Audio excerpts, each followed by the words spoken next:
104 په نوم باندې عمران خان نوم یې دی.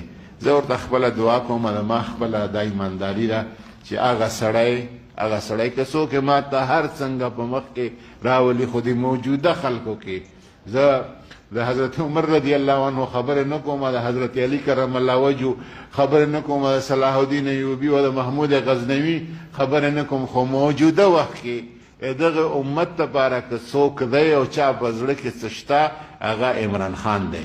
دغه ظالم عمران خان دی او دغه ظالمانو چې چا نیولی دی والله کې په دروغو باندې نیولی دی، دروغو مقدمې دي، صرف سزا ورکولی کېږي د دې خبرې چې هغه پاکستان وایي چې زه به پاکستان واپس هغې خبرې ته رسومه چې پاکستان کا مطلب کیا لا اله الا الله.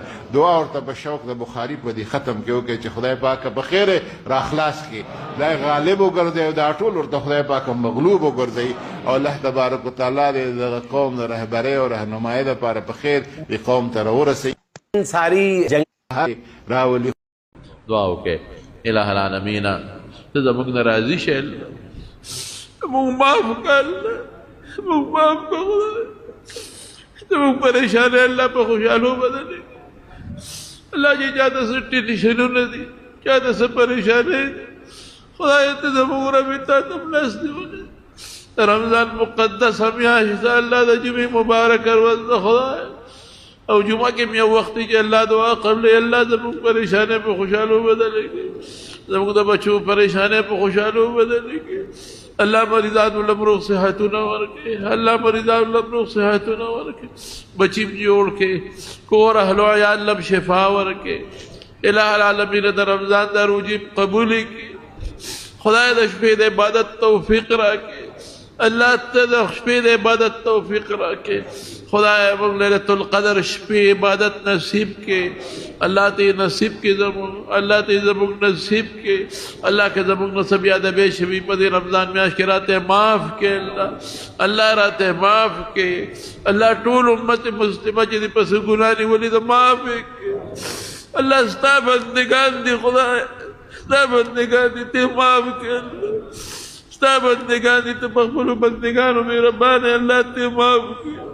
خدای چې کوم مسافرونه دي اکثر ته موږ دا بیان اوري بهر ملکونو کې غریبانان د وایروس د وجې په کوټو کې بند پراته دي، د هغې د مزدورۍ درک نه لګي، الله ته د هغې مل شي، الله حفاظت یې نصیب کړي. دومره مسافر د خپل وطن نه بار په نورو وطنونو کې حفاظت یې نصیب کړي، برکتونه یې نصیب کړي، پریشانونه یې وساتي. چا بچي نه خدای نارینه اولاد ورکړي، خدای که د چا رښتیني صالح دیندار رشتې ورکړي، که مردگان وفات شوي مغفرت یې نصیب کړي، حاضره جمع چې څومره راغلي مغفرت یې نصیب کړي.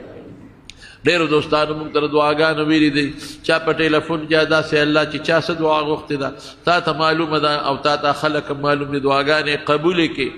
کم مسافر چې د لرې ځای نه زموږ د جومات لمانځل راځي په یو قدم اجر ورکړي، برکتونه ورکړي، خوشحالۍ والا ورکړي. زموږ د محلې او د دې کلي خلک چې د مېلمنو کوم خدمت کړي د هغې هم د هغې اجر او برکتونه ورکړي. خدای چې چا په زړه کې څه حاجات یې خدای پوره کړي، خدای حاجات یې پوره کړي، خدای مشکلات په خوشحالو بدل کړي. د رمضان د روجو توفیق نصیب کړي او چې کومې مونیولې قبولې کړي، چې کوم پکې بیماران د روجې نشي نیولې او فدیه ورکړي، خدای ته د هغې اجر او ثواب او برکات نصیب کړي. ربنا ظلمنا انفسنا وان لم تغفر لنا وترحمنا لنكونن من الخاسرین. 104 په نوم باندې عمران خان نوم یې دی.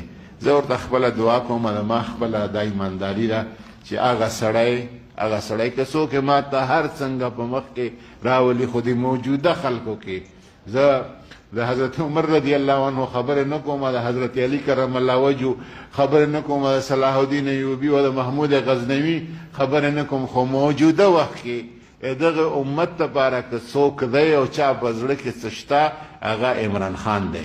دغه ظالم عمران خان دی او دغه ظالمانو چې چا نیولی دی والله کې په دروغو باندې نیولی دی، دروغو مقدمې دي، صرف سزا ورکولی کېږي د دې خبرې چې هغه پاکستان وی چې زه به پاکستان واپس هغې خبرې ته رسومه چې پاکستان کا مطلب کیا لا اله الا الله.